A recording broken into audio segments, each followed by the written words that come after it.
So it's day 2 on the challenge, and this is a butter, and egg challenge.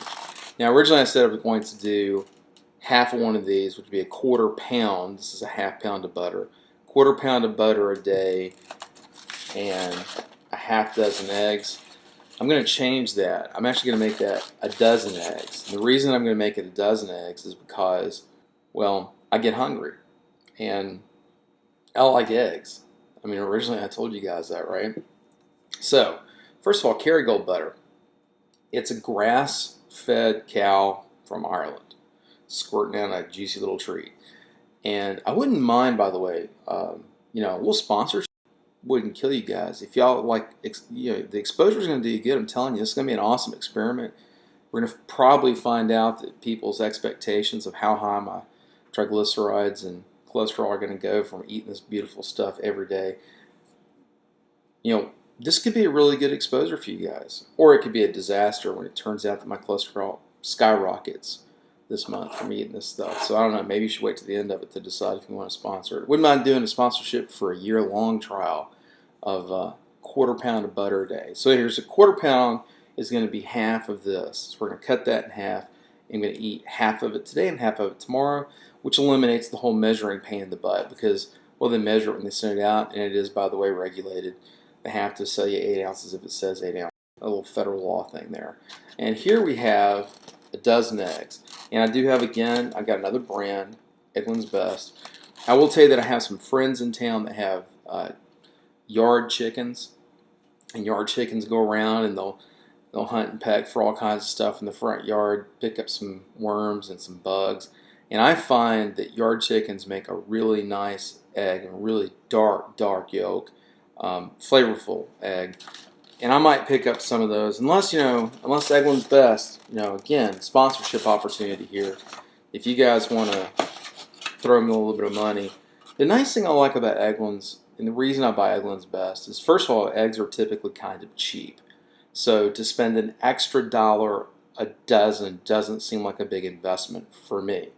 When I get a little tighter on funds, we might talk about going with a cheaper egg. But they put their cute little stamp on every egg, and they are better looking eggs. I just have to admit, they're a lot more consistent. They're a lot more. The white ones are more white. The brown ones are more consistent brown. Maybe that's too much uniformity. I know my friends with the yard chickens, they have some really inconsistent eggs, but boy, they taste good. All right, so the other option you can go with is you can buy them by the flat. Here's the thing. I said an extra $1 a dozen, but in fairness, I'm talking about other branded eggs in these styrofoam dozen packages. If you buy them by the crate like this, assuming you don't go to a farmer directly and buy more, and I might find that I need to do that because we're going to be eating a lot of eggs the next 30 days. But a crate like this is actually going to run you probably about, that's 2.5 dozen is going to run either the same price or maybe a little less than 1 dozen of these awesome Eggland's Best. But there's nothing wrong with that egg. That's a good egg. But I don't know. I buy the idea that a chicken with a consistent, good diet is going to produce a little bit better egg. One of the reasons I like yard chickens, because I do believe that a yard chicken produces a superior egg, nutritionally speaking. There's things in those little insects in the front yard and the things that chickens will pick up, even some of the food scraps people feed their chickens. There are nutrients in that when processed through the chicken gives you a much higher quality egg. And this isn't about killing myself. This is about being healthier.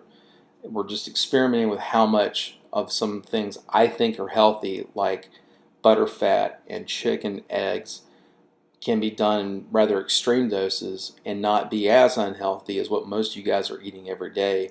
And I've been bad to do it too, like the fast food, non-food that we have turned our diet into. So that's the plan. And I have also, not without some veggies. So let's talk about some of these veggies real quick.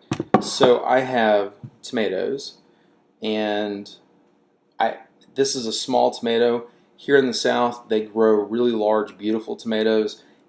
Everybody's got a tomato crop somewhere. If they don't, their parents, cousins, grandmas, neighbor, somebody has one. So I'll be switching over to fresh local tomatoes very soon, and they taste a lot better than anything I've ever found in the grocery store. I've got some zucchinis. These are small zucchinis. I've got a bunch of them. They were on sale, which is why I have so many right now. I've got yellow squash, also in plenty supply in my local area, so I can buy those from local farmers. And I have avocados, not in local supply. They're 100% imported. We do not grow avocados, as far as I know, in Alabama. So this is a big part of what I'm going to be eating the next 30 days. And one more important factor, lemons. Lemons do something kind of interesting. I don't really understand the science, but if you squeeze out one of those before you eat, if you have any carbohydrate in your diet or in your meal, right before or during the meal, put you some lemons and some water, and about 1 lemon per meal will make a significant impact. 2 will make more of an impact.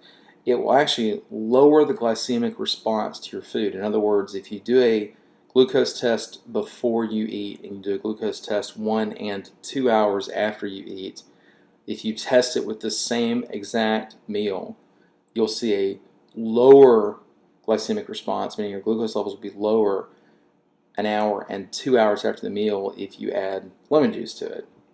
Again, I don't really understand the science behind it. I'd like to research that at some point, learn it, but I just know it works. That's what I got planned 30 days out. If you have questions, by all means, comment here. Find me on Google+, find me on Twitter, find me on Facebook. I'm Jason Nunnally. I'll put some links below or above or wherever it goes in this video space. Anyway, let's go cook some breakfast.